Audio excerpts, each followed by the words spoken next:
December 26, 2004 tsunami கோரத்தாண்டவம் ஆடிய அந்த நாளில் இந்த கடற்கரை நகரமே தண்ணீருக்குள் மூழ்கிவிடும் என்று எவரும் நினைக்கவில்லை. ஆனால் கடல் நீர் நூற்றுக்கணக்கான மீட்டர்கள் பின்வாங்கிய போது மனித குலம் இதுவரை கண்டிராத ஒரு மர்மம் உலகிற்கு வெளிப்பட்டது. மணலுக்கடியில் பல 1000 ஆண்டுகளாக மூடி வைக்கப்பட்டிருந்த பிரம்மாண்டமான கோபுரங்கள், சிங்கமுக சிலைகள், கடலுக்கு அடியில் இன்று வரை மறைந்திருக்கும் அந்த புதையல் நகரம். இன்று நாம் காணப்போவது சுனாமி வெளிச்சத்திற்கு கொண்டு வந்த மகாபலிபுரத்தின் 6 மர்மங்களை மட்டுமில்லை, கடலுக்கு அடியில் இருக்கும் நிஜமான வரலாற்றை. நேயர்களுக்கு அன்பு வணக்கங்கள். டிசம்பர் 26, 2004 ஒரு சாதாரண காலை பொழுது மகாபலிபுரம் கடற்கரையில் உள்ளூர் மீனவர்கள் தங்கள் படகுகளை தயார் செய்து கொண்டிருந்தனர். அப்போதுதான் அது நடந்தது. கடல் நீர் நூற்றுக்கணக்கான மீட்டர்கள் பின்வாங்கி கடலுக்கு அடியில் பல நூற்றாண்டுகளாக ஒளிந்திருந்த ஒரு இரகசிய உலகத்தை முழுவதுமாக வெளிச்சம் போட்டு காட்டியது. இது வெறும் இயற்கை பேரிடர் அல்ல, இது ஒரு சாம்ராஜ்யம் தன்னைத்தானே வெளியே காட்டிக் கொண்ட தருணம். கடற்கரை கோவிலை மட்டும் பார்த்துவிட்டு இதுதான் மகாபலிபுரம் என்று நினைத்து கொண்டிருக்கும் நமக்கு கடலுக்கு அடியில் புதைந்திருக்கும் அந்த 6 மர்மமான கோவில்கள் பற்றிய உண்மை அதிர்ச்சியை தரப்போகிறது.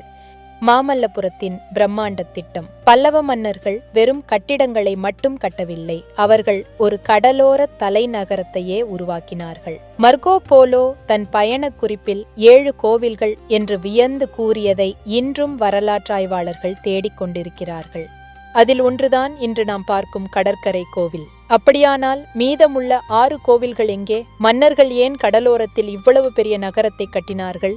இது ஒரு துறைமுக நகரமா அல்லது மத ரீதியான மையமா? பல நூற்றாண்டுகளாக இவை வெறும் கதைகளாகவே கருதப்பட்டன.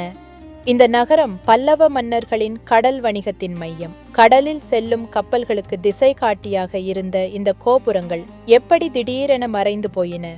அந்த கோவில்கள் வெறும் கற்களா அல்லது அக்கால தொழில்நுட்பத்தின் உச்சமா? 2004 சுனாமி, அந்த திருப்புமுனை. சுனாமி தாக்கிய அந்த சில நிமிடங்களில் மகாபலிபுரத்தின் கடற்கரை மணல் அள்ளப்பட்டது. மக்கள் கண்ட காட்சி அவர்கள் வாழ்நாளில் மறக்க முடியாதது. கடல் நீரில் பாதி மூழ்கிய நிலையில் மிக நுணுக்கமான சிங்கமுகச் சிலைகள், பிரம்மாண்டமான தூண்கள், சதுர வடிவிலான கற்கள், இவையெல்லாமே ஒரு பெரிய நகரத்தின் எச்சங்கள். குறிப்பாக 6 முக்கிய இடங்கள் கண்டறியப்பட்டன. இவை ஒவ்வொன்றும் ஒரு கோவிலின் ஒரு பகுதி என்பதை நிரூபிக்கும் வகையில் இருந்தன. அந்த சிலைகளின் முகத்தில் இருந்த கலை வேலைப்பாடுகள் பல்லவர் காலத்திற்கு முன்பே அங்கிருந்த ஒரு நாகரிகத்தை நமக்கு சொல்கின்றன. வெறுமனே கண்களால் பார்த்ததை வைத்து மட்டும் நாம் இதை முடிவு செய்யவில்லை. இந்திய தொல்பொருள் ஆய்வுத்துறை மற்றும் கடல்சார் ஆய்வு மையம் இணைந்து நடத்திய சோனார் ஸ்கேன் ஆய்வுகள் உலகையே உலுக்கின. 5 கிலோமீட்டர் நீளத்திற்கு கடலுக்கு அடியில் தெருக்களின் வரைபடங்கள், வீடுகளின் அமைப்பு, பிரம்மாண்டமான மதில்கள் என இது ஒரு முழுமையான நகரம் என்பது உறுதியானது.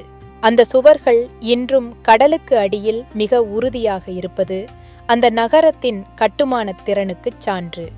ஏன் இந்த நகரம் கடலுக்குள் சென்றது? பல ஆய்வாளர்கள் இதை வெறும் நிலநடுக்கம் என்று சொல்லவில்லை. கடல் மட்டம் மெதுவாக உயர்ந்தது அல்லது தொடர்ச்சியான இயற்கை சீற்றங்கள் இந்த நகரத்தை மெல்ல மெல்ல கடலுக்குள் இழுத்திருக்கலாம். முழுமையடையாத பல சிலைகள் அங்கே கிடப்பது மக்கள் அங்கிருந்து அவசரமாக வெளியேறியிருக்கலாம் என்ற ஒரு திகிலூட்டும் உண்மையை பறைசாற்றுகிறது. அந்த நகரத்தின் மக்கள் எங்கே சென்றார்கள்? அவர்கள் ஏன் அதை விட்டு வெளியேறினார்கள்? இன்று மீண்டும் கடல் அந்த ரகசியங்களை மூடிவிட்டது. நாம் மேலே நின்று பேசிக் கொண்டிருக்கிறோம், ஆனால் அடியில் ஒரு சாம்ராஜ்யமே உறங்கிக் கொண்டிருக்கிறது. மகாபலிபுரத்தின் இந்த 6 கோவில்களும் இன்னும் கண்டறியப்படாத பல ரகசியங்களும் இன்றும் நம்மை பார்த்து கேள்வி கேட்டுக்கொண்டிருக்கின்றன. கடலுக்கு அடியில் புதைந்திருக்கும் அந்த நகரத்தை நாம் எப்போது முழுமையாக காணப்போகிறோம்?